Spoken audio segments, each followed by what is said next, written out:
Hi everyone, my name is Aksha. I welcome you all on my YouTube channel Aksha Tutorials. So class 11, in our previous lecture we have discussed about the cell wall and some of the structured components like mesosomes of prokaryotic cells.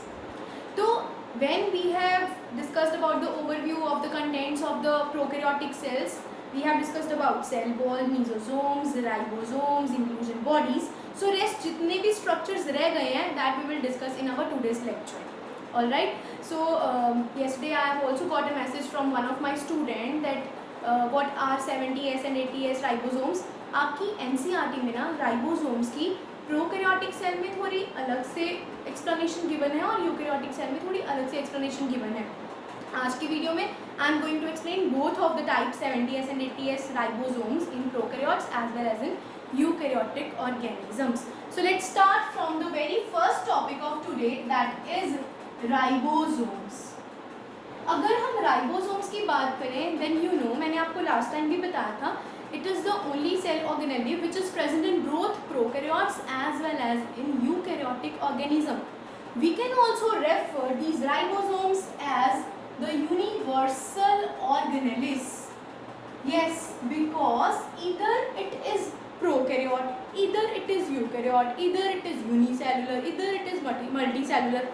Any organism is having ribosome as one of the components of its cell. So we can surely regard this as a universal organelle. Alright, let's going further. Ribosomes are very tiny structures. The size of ribosomes that could range from 15 to 20 nanometer. So small. मतलब जैसे हम अगर एक और microbe की भी बात करें, माइक्रो ऑर्गेनिज्म की, तो it is used to measure most of the time in microns. And 1 micron, I have already told you that represents 10 raised to power minus 6 meter, right? Nanometer. 1 nanometer means having 10 raised to power minus 9 meters. That is too less than even a micron. So such how tiny structure the ribosome is. It is having the size range from 15 to 20 nanometer. Alright. अच्छा, एक और चीज़ आपने जो याद रखनी है इनके बारे में, that is it is associated with plasma membrane in case of prokaryotes. बच्चे अगर हम प्रोकैरियोट्स की बात करें, जैसे आपको याद हो हमने लास्ट मीसोसोम का स्ट्रक्चर किया था, उसमें यही कहा था ना, प्लाज्मा मेम्ब्रेन से जो इनफोल्डिंग्स आ रही हैं they are called as the mesosome. Ribosomes भी प्रोकैरियोटिक सेल्स के केस में these are attached with the plasma membrane. ये चीज़ आपको याद रखनी है, इट इज़ वेरी इंपॉर्टेंट. अच्छा, अब अगर हम बात करें जो आप सुना कह रहे हो शायद 70s 80s, वो क्या है? अगर हम प्रोकैरियोट्स की बात करें, suppose we are talking about the prokaryotes, तो प्रोकैरियोट्स में जो राइबोसोम्स होते हैं they consist of 70s ribosomes. Now what is this 70s? What is this S? S is actually represented as Swedberg unit. Swedberg unit. Swedberg could be the name of a scientist, right? Swedberg, and it is also named as the sedimentation coefficient. This is most predominantly used. Sedimentation coefficient. What is this? S is sedimentation का मतलब क्या होता है? अगर कोई चीज़ mix होने की बजाय इट गेट सेटल डाउन, वो नीचे बैठ जाती है, उसको हम बोलते हैं कि सेडिमेंट्स बन गए हैं, है ना. जैसे suppose let's take an example, आप एक जार में पानी और सॉइल को मिक्स कर दो, कुछ सॉइल पार्टिकल्स को, and let it keep aside for some time. तो after an approximate time you will see that the whole soil particles will get settle down, पानी सारा ऊपर आ जाएगा, है ना. वो हुआ क्या कि सॉइल के सेडिमेंट्स बन गए, वो नीचे बैठ गया. This is the process of sedimentation. तो why this sedimentation coefficient actual में होता क्या है? अब ये सेडिमेंट किस कारण से हो रही है? वो सॉइल पार्टिकल्स क्यों नीचे बैठते हैं, वाटर क्यों ऊपर के सरफेस की ओर है? Because of the differences in the size and the density. मान लो आपके पास ये जार है, अगर हम बात करें तो आपके सारे सॉइल पार्टिकल्स नीचे बैठ गए and water is on the upward side. That means जितने भी हैवी मतलब डेंस, मोर डेंस पार्टिकल्स होंगे they will get sedimented down, और जितने भी लाइटर पार्टिकल्स होंगे that will be float on the heavy particles. This is how sedimentation take place. इसका मतलब इसके केस में अगर हम सेडिमेंटेशन कोएफिशिएंट की बात कर रहे हैं तो it means that it is giving some idea of size and the density of its particles. All right, I hope you do understand. और यही अगर हम यूकैरियोट्स की बात करें रजत, तो यूकैरियोट्स के केस में there are 80s ribosomes present. तो वो जो डिफरेंस मुझसे पूछा जा रहा था कि 70s और 80s क्या है, 70s are the ribosomal units present in prokaryotes and 80s are the ribosomal units present in eukaryotes. सिर्फ इतना ही नहीं, आगे भी अगर हम राइबोसोम के स्ट्रक्चर की बात करें तो actually it consist of two sub units. One is the larger sub unit and other one is the smaller sub unit. अगर हम प्रोकैरियोट्स के केस की बात करें तो this 70s gets divide into 50s as larger sub unit and 30s as its smaller sub unit. यहाँ पे कोई भी मैथमेटिकल एक्सप्रेशन से इसका कोई लेना देना नहीं है, तो you have to learn this value. 50 और 30 प्लस करें तो 80 होता है ना, लेकिन these are the sub units of this 70s.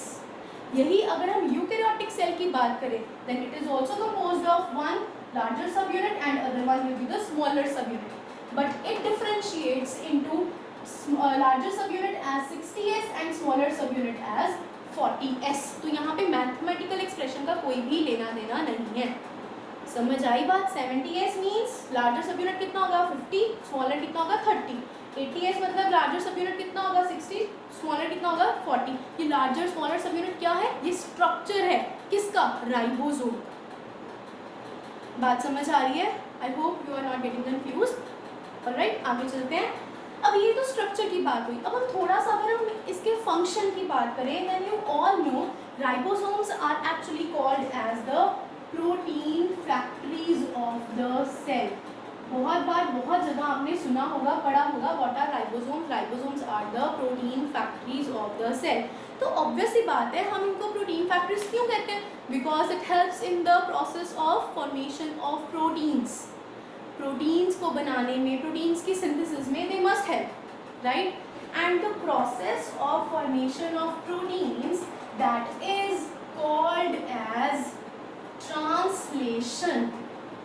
बच्चे याद करो, वर्ड थोड़ा सुना सुना लग रहा है कि नहीं? कहीं पहले पढ़ा था या सुना था?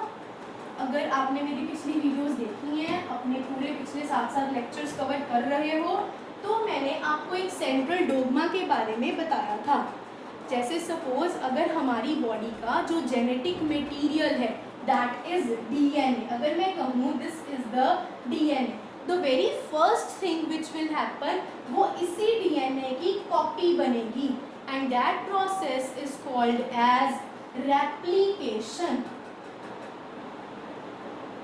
रेप्लिका मतलब मेकिंग कॉपी ऑफ इटसेल्फ. फिर उसके बाद दूसरे प्रोसेस में इस डीएनए से बनता है आरएनए. स्पेशली अगर हम बात करें तो कौन सा आरएनए बनता है?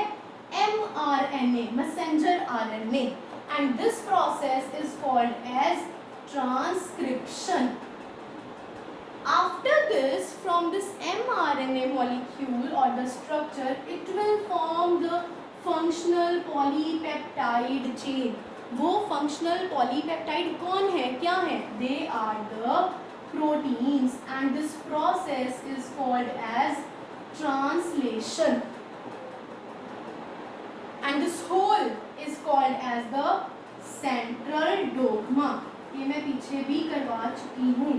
जिनको नहीं याद है वो प्लीज नोट कर दो, ये आगे भी आने वाले टॉपिक्स में it is again going to come. अब हमने कहा ribosomes are the protein factories. Protein बन रहा है एमआरएनए से. कौन से प्रोसेस के थ्रू? ट्रांसलेशन. मतलब ribosomes are helping into this process. Suppose this is the mRNA strand. यहाँ पे what will happen, the ribosome units will get attached and help in the process of translation which will further lead to the formation of proteins. Clear? कैसे? वो हम आने वाले topics में पढ़ेंगे. वैसे +2 में इट इज इन डिटेल. अब अगर हम यहाँ की बात करें, ये आपको स्ट्रक्चर दिख रहा है. स्ट्रक्चर में क्या है? ये mRNA है, ठीक है, और इसके साथ ये राइबोसोमल यूनिट्स लगे हुए हैं.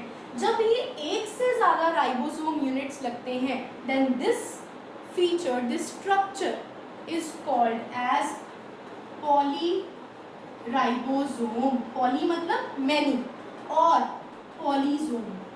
तो अगर कहीं पर आप ये वर्ड पढ़ो पॉलीजोम या polyribosome, don't get confuse, that means the mRNA strand is having joined with the multiple units of ribosomes. I hope it is clear to you. चले आगे. अच्छा, अब राइबोसोम्स को प्रोटीन फैक्टरीज कहते हैं क्योंकि ये प्रोटीन फॉर्म करते हैं. There is one more term given to these ribosome, they are also called as Palade particles. ये भी वर्ड अगर कहीं पे आएगा तो इसका मतलब राइबोसोम्स की बात हो रही है. Why they are called as protein factories? तो इसलिए कहते हैं क्योंकि प्रोटीन फॉर्मेशन में हेल्प करते हैं. पैलेट पार्टिकल्स क्यों कहते हैं? क्योंकि very first time these ribosomes were discovered by the scientist named as George Palade. तो उसने अपने नाम से इनका नाम डाल दिया था, विच वर after so many time these were renamed as ribosomes. So ribosomes are also called as to be the palate particles. समझ आई बात? यहाँ तक क्लियर है? ओके. तो हमने कहा प्रोकैरियोटिक सेल में 70s राइबोसोम्स हैं, यूकैरियोटिक के केस में 80s राइबोसोम है. लेकिन अब यहाँ पे फिर से एक लेकिन आ गया, इसका मतलब फिर से कुछ ना कुछ ऐड होने वाला है. तो सपोज अगर मैं बात करूँ यूकैरियोटिक सेल की, मान लो ये एक यूकैरियोटिक सेल है, इसमें न्यूक्लियस है. Suppose this is the nucleus, it is attached with the endoplasmic reticulum. This is the endoplasmic reticulum. यहाँ पे एंडोप्लाज्मिक रेटिक्यूलम के सरफेस पे I am making some these rough particles. इसका मतलब ये कौन हो गया? RER. जहाँ पर नहीं पार्टिकल्स प्रेजेंट हो गए वो कौन हो गया? SER. We are just assuming it, right? अब ये पार्टिकल्स कौन है? ये पार्टिकल्स तो है राइबोसोम्स, है ना. यहाँ पे suppose Golgi operators are present, यहाँ पे गोल्जी स्टैक्स प्रेजेंट हैं. ठीक है. I am not going on to detail diagram, मतलब मैं रफली ही बना रही हूँ just to let you know about the point which I am going to discuss with you. अब एंडोप्लाज्मिक रेटिक्यूलम में प्रेजेंट है राइबोसोम्स. राइबोसोम्स का फंक्शन है प्रोटीन्स को बनाना. राइबोसोम कौन से प्रेजेंट है? 80s. क्यों? क्योंकि ये यूकैरियोटिक सेल है और हमने अभी थोड़ी देर पहले बात की प्रोकैरियोट्स में 70s, यूकैरियोट्स में 80s. मतलब इनके केस में यहाँ पर जो राइबोसोम्स हैं ये कौन से हैं? These are 80s ribosomal units, right. अब अगर हम बात करें, अब इसमें एक और ऑर्गेनेली सपोज यहाँ पे प्रेजेंट है mitochondria. This is the structure of mitochondria. और and if it is the case of suppose plant cell है तो क्लोरोप्लास्ट भी प्रेजेंट होगा. Suppose this is the chloroplast. ये क्लोरोप्लास्ट का स्ट्रक्चर है. ठीक है. लेट कर लेते हैं, अपनी तरफ से एज्यूम कर लेते हैं. अब अगर आपको पता हो, if you are already known to this fact, ऐसे पता होगा लोअर क्लासेस में भी आपने ये चीज़ सुनी होगी. And if not then do remember this thing that mitochondria and chloroplast, these both organelles are named as semi-autonomous organelles. इनको हम सेमी ऑटोनॉमस ऑर्गेनेलिस बोलते हैं. सेमी ऑटोनॉमस ऑर्गेनेली का मतलब क्या होगा? सेमी मतलब हाफ, है ना. ये ऑटोनॉमस ऑब्वियसली अपने आप. Mitochondria or chloroplast, they actually have the ability to synthesize its own DNA, its own proteins. ये अपने खुद के प्रोटीन्स बनाते हैं. और प्रोटीन्स किसने बनाने हैं? राइबोसोम्स ने. इसका मतलब इन राइबोसोम्स के अलावा भी, साइटोसोल स्ट्रक्चर के अलावा भी, पर्टिकुलर सेल यूकैरियोटिक सेल में भी, माइटोकॉन्ड्रिया और क्लोरोप्लास्ट में भी कुछ राइबोसोम्स प्रेजेंट होते हैं which are helping them to synthesize its own proteins. And those proteins which are present inside this mitochondria and chloroplast, they are 70s ribosomal units, not 80s. तो ये चीज़ आपने याद रखनी है. यूकैरियोट्स के केस में 80s और 70s दोनों ही प्रेजेंट होते हैं. अगर RER के साथ ज्वाइंट राइबोसोम्स हैं तो उनमें 80s, और माइटोकॉन्ड्रिया क्लोरोप्लास्ट के केस में जो राइबोसोम्स यूनिट्स होंगे वो 70s होंगे. समझ आई बात? अब राइबोसोम्स यहाँ तक खत्म. अब इसके अलावा मैंने आपको उस प्रोकैरियोटिक सेल के स्ट्रक्चर में there have been some inclusion bodies. ये छोटा सा ही टॉपिक है इंक्लूजन बॉडीज, ज़्यादा कुछ नहीं है. प्रोकैरियोट्स की अगर हम बात करें तो उनमें कुछ अलग से स्टोरेज बॉडीज प्रेजेंट होती हैं which are called as inclusion bodies. तो सिंपल लैंग्वेज में कहें तो इंक्लूजन बॉडीज क्या है, स्टोरेज ऑर्गेनेल्स है। क्या क्या स्टोर करती हैं, they actually store some glycogen. ये ग्रैन्यूल्स होते हैं, ग्लाइकोजन के ग्रैन्यूल्स, फॉस्फेट्स के ग्रैन्यूल्स, साइनोफाइसिन के granules. These all structures are present in the form of granules, and they granules, they storage bodies are called as inclusion bodies. Glycogen क्या होता है, glycogen is also called as animal starch. क्यों बोलते हैं इसको animal starch? Starch is actually the reserve food in case of plants. लेकिन हम animals की बात करें तो उनमें जो फूड है, जो शुगर है, that is stored not in the form of starch but in the form of glycogen. That is why this glycogen is also called as the animal starch. Okay, तो these were the inclusion bodies. अच्छा, इसके अलावा ना prokaryotic cells में there are also some gas vacuoles are present. कुछ gas vacuoles भी होते हैं। ये गैस वैक्यूल्स क्या करते हैं, they help the cell to maintain its buoyancy in some particular water bodies. जैसे मान लो ये एक वाटर बॉडी है, this is filled with water, यहाँ पे यहाँ पर सेल जो है it is present and it needs to rise up. तो ये क्या करेगा, उसके अंदर जो गैस वैक्यूल है, by adjusting the amount of gas it will help it to float or it maintain its buoyancy.